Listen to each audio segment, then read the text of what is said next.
Autoradio CHU, l'émission sur l'actualité automobile, les essais réalisés par nos spécialistes, les reportages sur les salons. Bonjour à toutes et à tous, bienvenue sur Autoradio CHU, votre émission sur l'automobile. Alors toujours en collaboration avec Laurence du journal écrit Automobile, dans tous vos kiosques. Salut Laurence. Bonjour. Ça va ?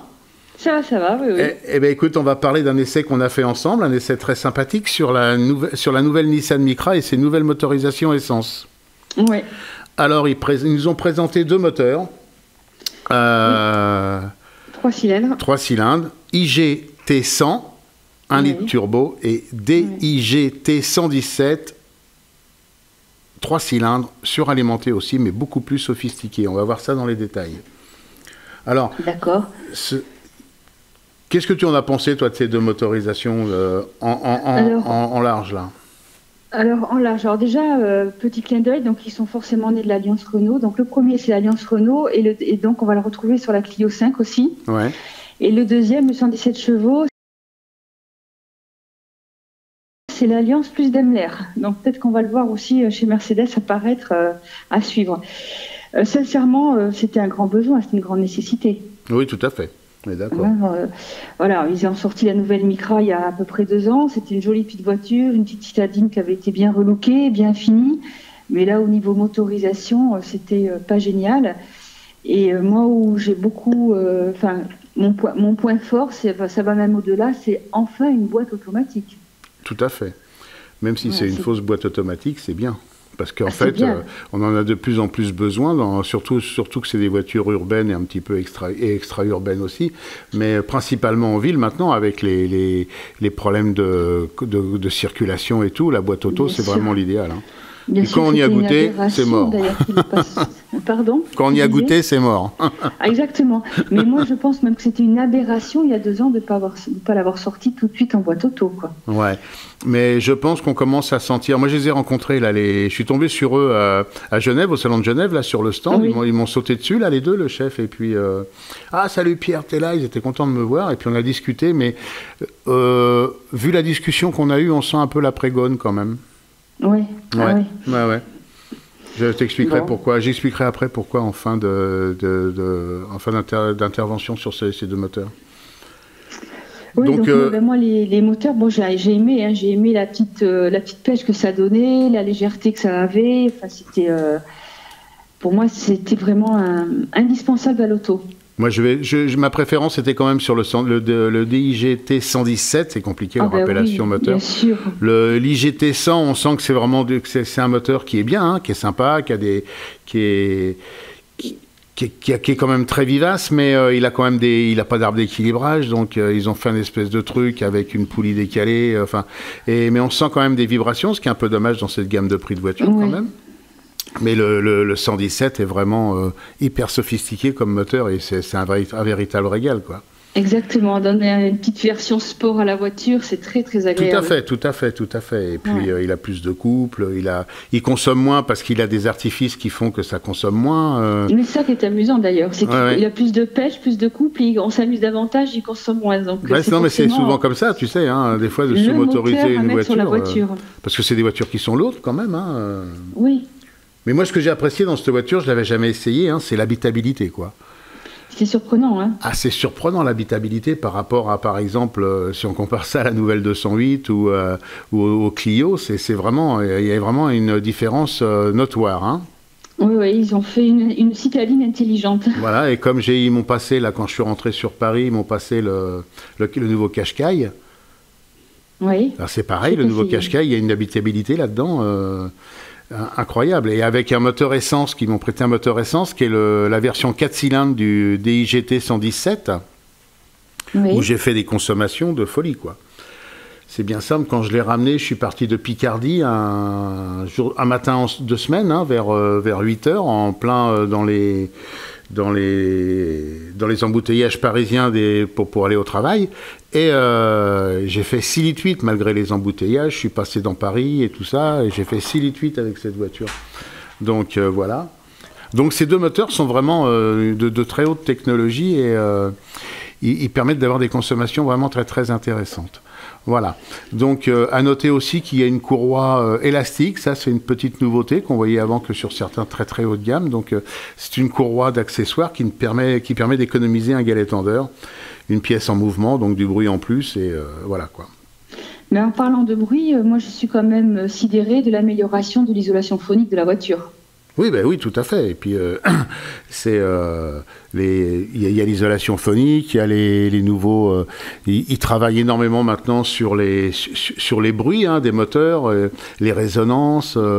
Des fois, ils mettent une petite masse quelque part. Ça permet de canaliser un bruit vers l'extérieur ou de l'annuler. Enfin, je veux dire, c'est quand même il y a quand même des sacrés développements là-dedans. Hein. Mais remarque, tu me diras, quand tu vois le tarif des voitures, ils sont malheureusement obligés, quoi. Parce que, mais tout ça, ça fait du poids en plus, quoi. Après, en niveau tarif, celle-ci, elle a quasiment pas augmenté par rapport au modèle qu'ils ont sorti en 2017. Oui, d'accord, mais ça commence si on veut un truc bien fini comme la version sport, ça commence à causer en tarif. Voilà, oui, le premier prix est intéressant, il est à 16 000 €, donc c'est intéressant, mais effectivement, après, ça monte. Bah oui, ça monte bien, et puis 16 000 €, c'est déjà quand même une somme pour une petite voiture. Oui, mais enfin, par rapport à ses concurrentes... Ah oui, non, mais tout à fait, je suis d'accord. Alors là, je la trouve très, très, très bien placée. Le problème de ces petites voitures, c'est qu'elles deviennent de plus en plus haut de gamme et elles sont de plus en plus chères, quoi. Et je sais... Voilà, quoi.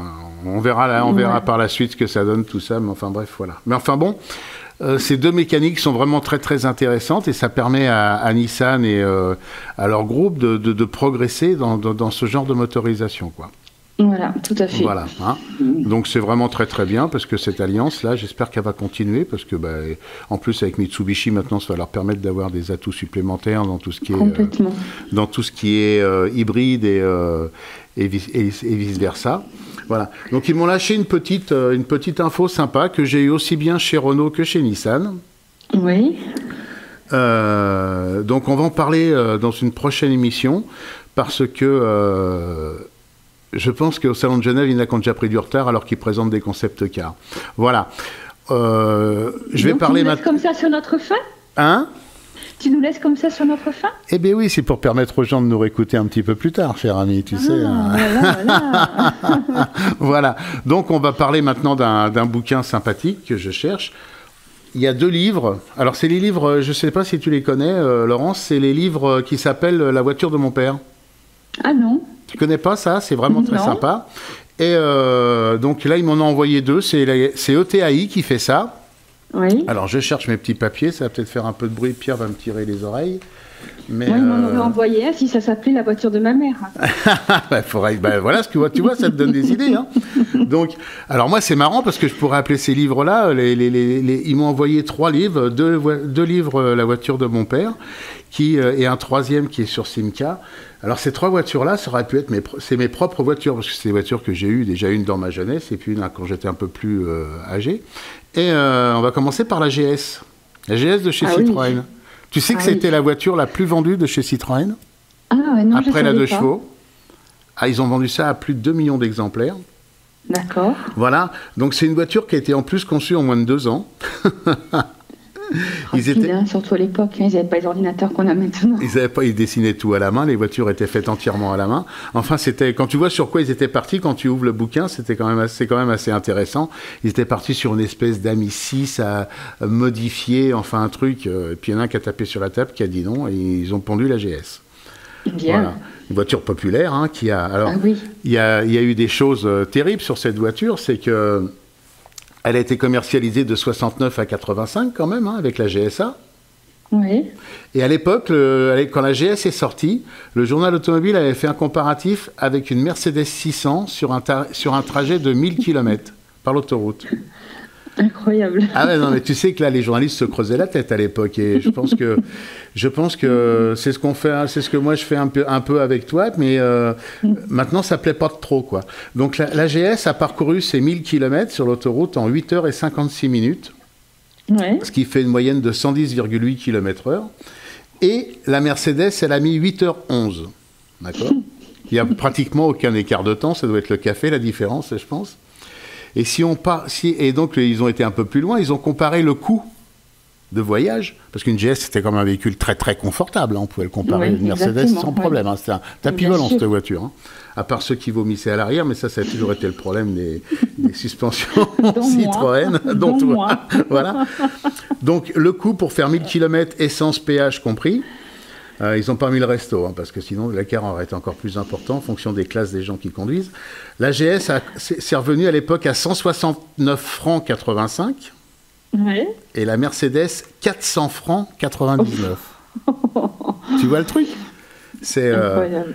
Et tu vois, et je suis sûr que maintenant on ferait des comparatifs comme ça, les gens s'arracheraient la tête.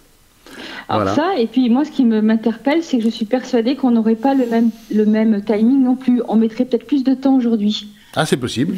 Vu la circulation qu'il y a actuellement, on ne pourrait pas avoir une moyenne de 110 km/h sur 8 heures, quoi. C'est impossible. Ouais, puis à 110 km/h, là, à mon avis, il y a les arrêts qui sont dedans.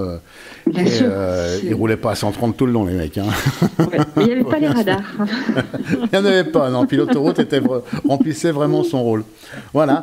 Hein, donc, ce livre va vous retracer l'histoire de la GS, du moteur 1015 en passant par le 1220. Alors, il y avait les X1, les X2. Après, il y a eu la fabrication de la GSA avec la 1300, avec la GS 1300. Et le fameux birotor. Qui a été le dernier modèle de GS, je pense. Oui, la GSA. Et ça a été remplacé par la BX après? Oui, tout à fait. Une autre évolution en matière d'automobile et de style. Hein. Oui. Bah là, on est passé du rond au carré. Ouais, c'est ça. Et alors, il y avait un truc fantastique sur cette voiture qui a été fabriquée à 847 exemplaires. C'était la birotor. Ah. Et ça, moi, c'est un souvenir incroyable de cette voiture parce que c'était l'époque du plein emploi et moi, j'étais dans ma dernière année d'études de mécanique et Citroën est venu nous présenter à l'école, à la section mécanique, la GS birotor. Ils étaient venus avec des éclatés de moteur, une voiture, ils nous ont emmené faire un tour en bagnole et tout. Et dans la foulée, ils nous ont tendu des propositions d'embauche et c'est comme ça que je suis rentré dans le groupe PSA, quoi. Voilà. Bien. Voilà. Et la voiture, cette GS, faisait quand même 34 secondes, 14 au kilomètre départ arrêté pour l'époque. Hein. On aurait pu faire les courses avec presque. Ah bah oui, non, mais c'était un truc de fou. Hein, mais bon, c'est le prix du carburant qui l'a tué. Hein, et voilà, quoi. Donc, il y avait aussi, il parle aussi des versions MEP, hein, qui étaient des voitures de course issues avec le moteur de la GS. Voilà, donc ce livre, ça coûte la modique somme de, je vais vous dire ça tout de suite, il faut que je retrouve mon papier, ça coûte 29 €.